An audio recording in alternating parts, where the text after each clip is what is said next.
Dans les années 90, nous l'avons dit, le Codel est pionnier en inventant les filières, un concept repris par l'État 15 ans plus tard avec les pôles de compétitivité.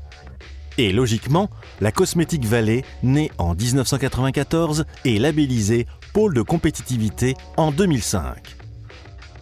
Cette filière est issue d'une volonté de chefs d'entreprise locaux, avec l'appui du Codel, de fédérer les activités liées à la cosmétique et à la parfumerie. L'association Parfums Cosmétiques est créée. Tous les membres ont la même envie de se connaître et de travailler ensemble. Ainsi, les enseignes de la Cosmétique Vallée, dont Chartres est la capitale, vendent à l'unisson leur savoir-faire dans les salons nationaux et internationaux. Du jamais vu. Aujourd'hui, et grâce à l'accueil de grands groupes comme Guerlain, Lancaster, Paco Rabanne, Pacific Création, l'Eure-et-Loir s'est affirmée comme terre d'accueil privilégiée pour les entreprises de la parfumerie et de la cosmétique. De la production de la fleur à la livraison du produit en magasin, tout est made in Eure-et-Loir, le département de la beauté. Jean-Luc Ancel nous en explique le mécanisme de départ. Cette association d'industriels qui s'est montée dans le département d'Eure-et-Loir s'est montée sous le nom d'ILE, Initiative locale pour l'entreprise et l'emploi. Et je dirais que c'est avec cette association animée par un professeur de Dauphine qui est Michel Rousseau, qui en fait a réfléchi sur les réseaux à mettre en place. Et c'est pas uniquement d'aller chercher des entreprises à l'extérieur, mais c'est aussi de s'occuper du tissu local, et ça c'est fondamental. L'idée nous est venue de dire on veut peut-être amener toutes ces PME qui sont toutes seules et un peu perdues sur les salons à l'étranger, sous une marque d'ailleurs Cosmétique Vallée, ou qui est devenue assez rapidement Cosmétique Vallée. L'exemple du développement éloquent de la filière Cosmétique Vallée incite d'autres acteurs économiques du département à s'organiser en réseau. À Dreux, la tradition est à la pharmacie. L'essor des entreprises de production pharmaceutique encourage le Codel et le Conseil général, dont Albéric de Montgolfier est président, a lancé en 2002 Pôle Pharma, filière incontournable du département. Fort de l'implantation historique de grands noms internationaux de la pharmacie et d'un vaste réseau de PME locales, l'Eure-et-Loir est parvenue à se hisser au rang du département santé. Le saviez-vous ? 50% des médicaments de votre armoire à pharmacie sont produits au sein de ce cluster. Pôle Pharma, qui fête ses 10 ans cette année, a encore des idées plein la tête.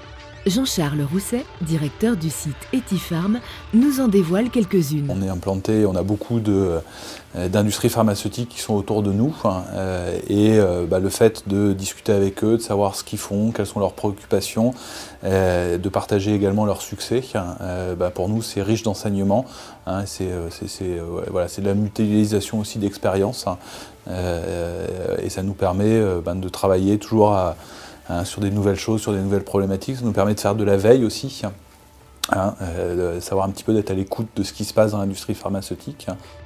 Parce que notre département ne manque ni de richesse ni de savoir-faire, le concept du réseau de compétences fait boule de neige.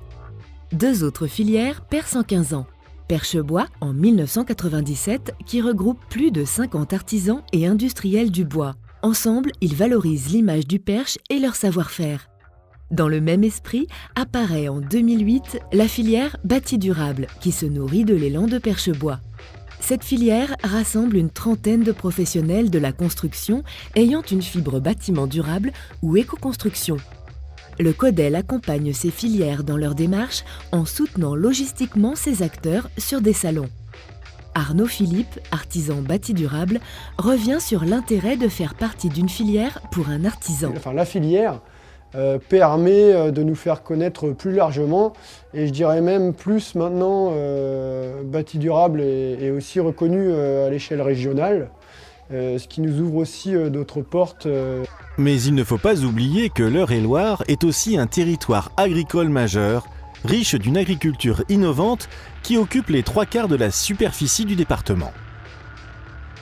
Le Codel lance une dynamique pour structurer une filière complète de valorisation des produits agricoles.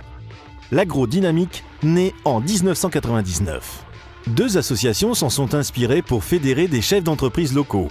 Tout d'abord, Agrodynamique et Développement Durable, qui est composé aujourd'hui d'une trentaine d'entreprises.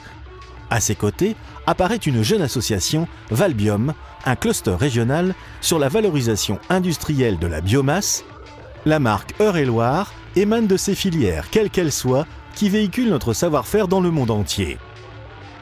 La boucle est bouclée. Nos entreprises euréliennes ont réussi à créer une véritable synergie sans qu'une partie de la production, un maillon de la chaîne, n'échappe à notre département. Un vrai réseau de professionnels qui a changé le visage de l'Eure-et-Loir.